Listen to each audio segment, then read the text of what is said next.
أعوذ بالله من الشيطان الرجيم بسم الله الرحمن الرحيم الحمد لله رب العالمين والصلاة والسلام على أشرف الأنبياء والمرسلين ورضي الله تعالى عن شيخنا ووسيلتنا الشيخ أحمد الخديم نفعنا الله ببركاته السلام عليكم ورحمة الله وبركاته ñu ngi leen di nuyu bu baax di leen ziar yéen waa ahlu taysirul asir ñi nekk ci réew mi ak ñi nekk ci bitim réew fas yéene nag di leen indil naafile yi nga xam ne dañ koy def ci guddik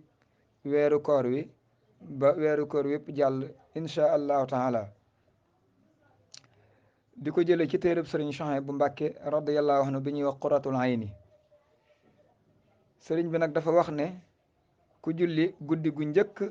ci weeru koor fukki rakka buñ ko waxee juróomi sëlmal lay doon da ngay def ñaari rakka daal di sëlmal defaat ñaari sëlmal ba mu mat fukki rakka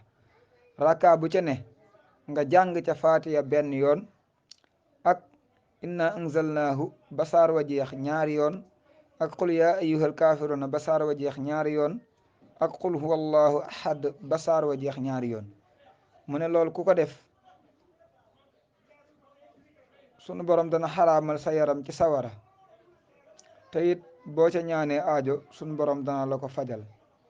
wasalaamu aleykum wa rahmatullahi wa barakaatuhu